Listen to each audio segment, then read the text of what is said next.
So let us take some wrestlers and get them all revved up. Because like most wrestling companies, you can't have every single person on top all the time. That wouldn't make any sense. It's more like a roller coaster. You have to wait for your loop-de-loop and then capitalize on it. Certainly though, there have been a few of these individuals waiting in the wings ever since WrestleMania 40. So let us dive into their post-Mania careers and try and figure out what happens next. Sound good? Let's go. Number 18, Bayley. So I just can't get my head around this one. Because it did feel like leading into WrestleMania 40, we were deliberately leading into this whole Bayley won the Royal Rumble, but she doesn't appear on the posters. And I was like, okay, well, I get this one. She'll beat Io Sky for the title, which she did do, and then all of a sudden we can start going, well, hey, Bayley. And, well, we didn't really do that. That match that Bayley had with Sky as well is absolutely brilliant too. And I just think coming out of this, we needed some kind of super duper mega feud for her. And again, she did do that triple threat match, and she had that other match against Chelsea Green.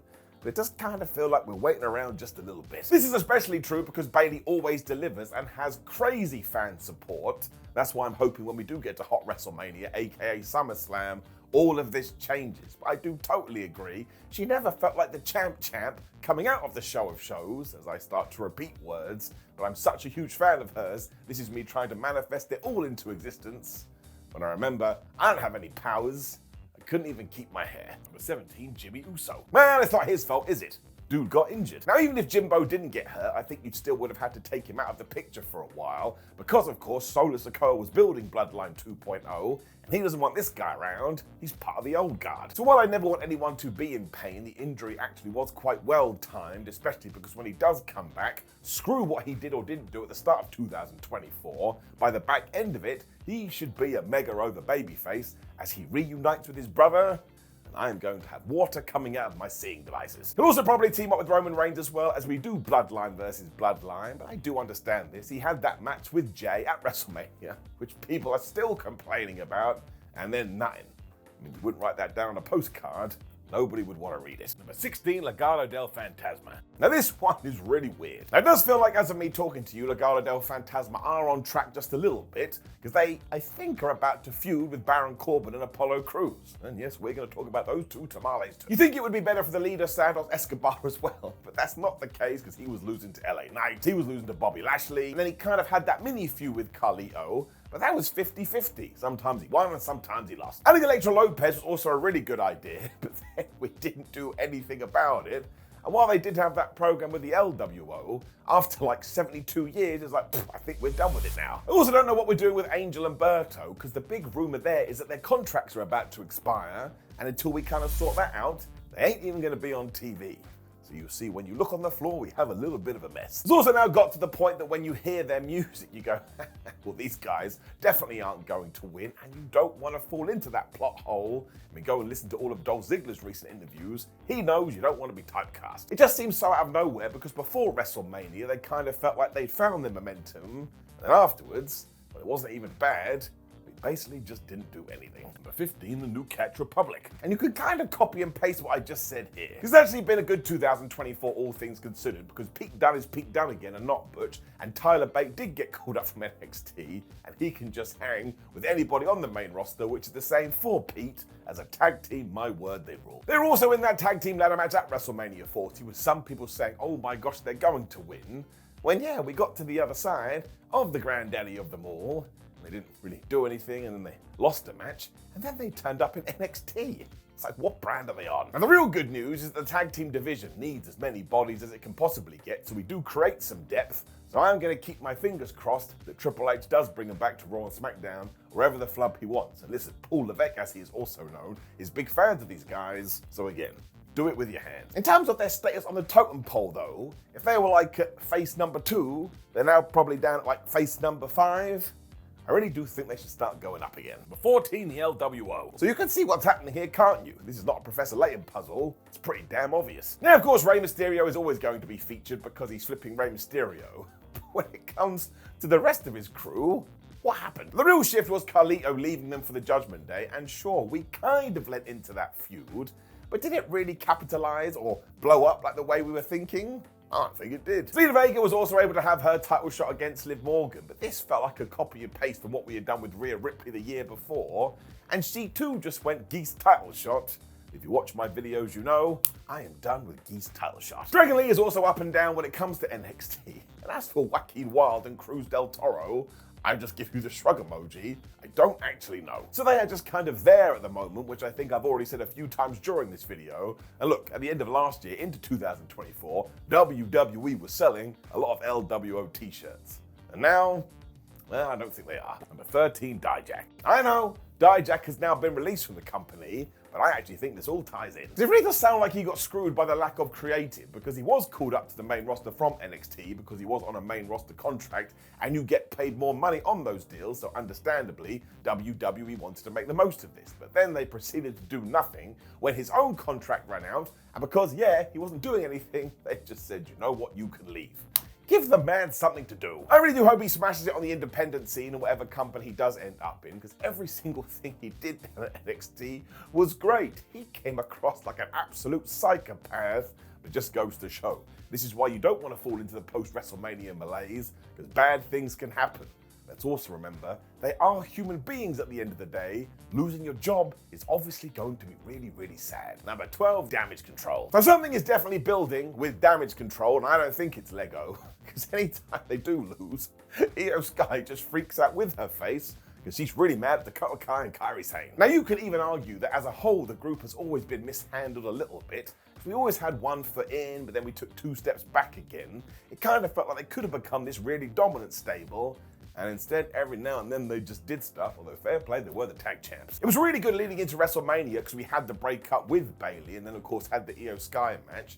And afterwards, sure, Io Sky got on the Queen of the Ring, but she didn't win, and she was in the Money in the Bank ladder match.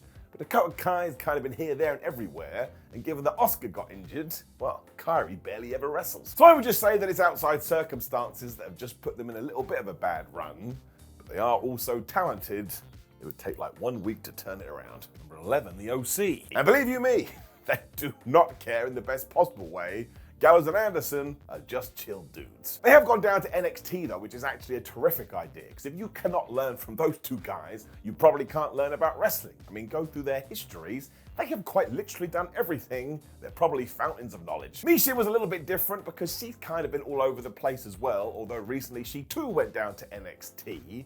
My only problem is it ties into the Dijak stuff. These 3 people should be used on the main roster. Don't let them get lost in the shuffle. Now, to be fair, Gallows and Anderson did re-team up with AJ Styles recently, but then he lost to Cody for the 2nd time, and now I'm worried he's going to ditch him again. So I think this probably comes down to the fact that we don't 100% know even if they are a unit anymore and what we are going to do next. All of the 3 people I have mentioned just have incredible experiences. So yeah, utilize that across the roster. Also, it doesn't actually matter. Even if you did let go Gallows and Anderson, which I hope we don't, they will find their way. They are the ultimate businessmen. Number 10, the Creeds. So something is going on with the Creeds, because they got caught up from NXT and they were running wild, and then one day, they just found themselves doing matches on main event. Now recently they also got announced for Josh Barnett's Bloodsport, so they must be doing something outside the realms of WWE. And unless you were in their good graces, well, I don't think they'd let you do that. I also do think it's important to keep Julius and Brutus's momentum going, because of course we keep teasing that they may team up with Chad Gable. And if we do that, there's the do for the comments, they have to kind of feel like a threat. Otherwise everyone will go, ha ha, bad choice. Also, do not forget that the rumor has always been that management are super high when it comes to Julius, so he's not going to be thrown out of the window. But yeah, when they did have those first few matches post NXT, I even thought they could become the tag team champions. What a dick I am. I was wrong. Now all of this is mostly fine because we have all the time in the world. They're very new in their careers. It was just a little bit unexpected. Number 9, Blair Davenport. This kind of works as well because I think we are playing the long game with Blair Davenport. And actually, that's okay. This is mostly because Blair has been ready for the main roster for years now, so now that she has arrived, yeah, whatever we've got to do to ensure she does flourish, that's what we should do. She was traded to SmackDown in the 2024 draft, though. And ever since then, well, she hasn't done all that much, although she does like to be backstage and find Bayley, who is the champion, and go, you suck. Now, given that I don't think Bales will hold on to her championship post-SummerSlam, maybe her and Blair could be the feud she walks into. But also, if Nia Jax and Tiffany Stratton are going to be a team, why can't we throw Davenport in there too? I actually think that would be a nice little unit. It also means they can all screw over Bayley at Hot WrestleMania, as Bayley then has to work through all of them. And once again, Blair Davenport working with Bayley is not going to do her any harm. And if anything, because Bayley is so selfless, she will take Blair and put her up on her level. I suppose the big thing is that there's always a worry when somebody does get called up from NXT, it can go bad. Let's hope that patience is a virtue here. But yeah, WWE, don't forget about her. She's not Dr. Dre. Number 8 is Charlotte the Adonis and Cedric Alexander. So what the flub happened here? Because I think it was back in January when we got this really well-produced video saying, oh hi, they're a tag team now. And I was like, well, that's great. They're not doing anything as single stars. The tag team scene needs more teams. Let them run wild. And instead, do you know what we did? We aired no more videos and we forgot about them. We also have not heard a peep ever since this, and it just feels like such a Vince McMahon thing to do. He would always air videos and then forget about them. Just kind of feels weird in the Triple H era, but as I stand, I have no answers. I can only imagine that management still sees the worth in them, otherwise they would get released. And Cedric, I swear, once publicly came out and said, yeah, I did ask if I could go somewhere else, and I got told, no, you're staying. And if you are going to do that, just use them, because trust me, I've watched both of them wrestle, and they are really, really good. Even if it's just to do flippy-dippy doo-dah stuff in the ring, that's fine, I'll still be entertained. Number 7, The Final Testament. This has the potential to change, I think. Because right now, as I do speak to you, I think Karrion Kross's feud with the New Day is so damn good. It's just a story that crops up in the middle of the show, but it keeps you interested. Especially on Raw, that thing is 3 hours long. And we also use this to tease that maybe we do break up the New Day, and a huge reason for that is because Karrion Kross is all manipulative now, and this version of his character is way better than spooky wookie Karrion. So yeah, I think we're onto something here. We should ride the wave. I've also decided we are doing this because the end result is going to be the return of Big E to tell Xavier Woods and Kofi Kingston to be friends again, but that is totally my own expectations. And yes, I will let myself down when I'm wrong. Even after that though, Karrion should still go around to everybody and just be this manipulative asshole. Then we have to do something with the Authors of Pain too. Like, if you went through one of their books right now, there'd be so many empty pages. Sometimes they're not even on the show. Number 6, Pretty Deadly. Now once again, we have to throw an asterisk in here because Elton Prince did suffer a horrible shoulder injury last summer. But even then, you could have Pretty Deadly on your show doing nothing, and they're still going to make you laugh. I think the reason they do get into this list though is that at WrestleMania 40, at one point there was talk that they were going to be in that crazy tag team ladder match, and then they just weren't. And that hurt my brain. Now the good thing about these two is that you can throw them into any situation, they will figure out a way to make it work, which is why I hope they do start a feud with the Street Profits. I think it could be very, very entertaining. But they've only recently made it back to TV, so yeah, post-WrestleMania, they barely had a stick to shake at. Number 5, Katana Chance and Kaden Carter. So yes, you could apply this to the whole tag team scene on either the women's or the men's side, but it really does feel like Carter and Chance turn up whenever they feel like it. I mean, they have just been lost in the void so many times. And do you remember that recent episode of Raw? Some people just attacked Damage Control, and it was over so fast. If you wanted to realize this was Kaden and Katana, you had to watch it in freeze frame. That shouldn't be the way, they need more time. And let's not forget how good they are as a tag team as well, with some awesome double moves. And down at NXT, they were the longest reigning women's tag team champions ever. We should talk about it. Sadly though, they are often just used to lose to an Isla Dawn or an Alba Fire or a Shayna Baszler or a Zoe Stark. I just think you can do more with them, and now we're at that juncture where they probably need a little bit of a rejig. And I couldn't even tell you what's next for them right now, because I don't know. They don't have any direction, and WWE is at its best when everybody does have a Google map. Fingers crossed. Number 4, Apollo Crews. So this is another guy where I just put my hands together and hope. So Apollo's number 1 problem at the moment is his win-loss record, because he barely ever gets a victory. And this goes back to what we were talking about earlier. You don't want to become Dolph Ziggler. I mean, the most he has had since post-WrestleMania is that he did all right in the WWE Speed tournament. Now listen, I have nothing against WWE Speed. I understand business practices, but the fact I have to mention those 2 words, well, it ain't the best spot to be in. Now, thankfully, as of late, he has been teaming up with Baron Corbin to take on Legado Del Fantasma.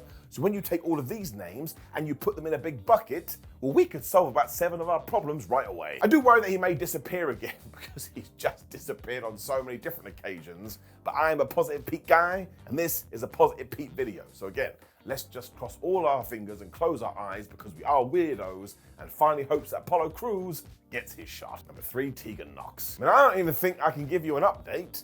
I just don't know. Now, leading up to WrestleMania, she was doing that team with Natalya, and even though they never won, They did then kind of say they were going to win, and then they fell out a little bit. Now listen, it wasn't the best story in the world, but at least it was a story. She was then back on the main roster after the draft, but she couldn't even get losses on main shows, and she was losing on house shows. And now, well, I don't know if she's on the main roster, I don't know if she's on NXT. I mean, we should do something with her, because Tegan Nox is really good. Now, we do have to note that she has overcome 2 horrific leg injuries, so maybe we're just being patient here. If that is the case, I am all for it. I don't want her to be hurt again. She's been through enough. Nox has always done so well when she has been given the ball, though, so I guess it is a wait-and-see situation.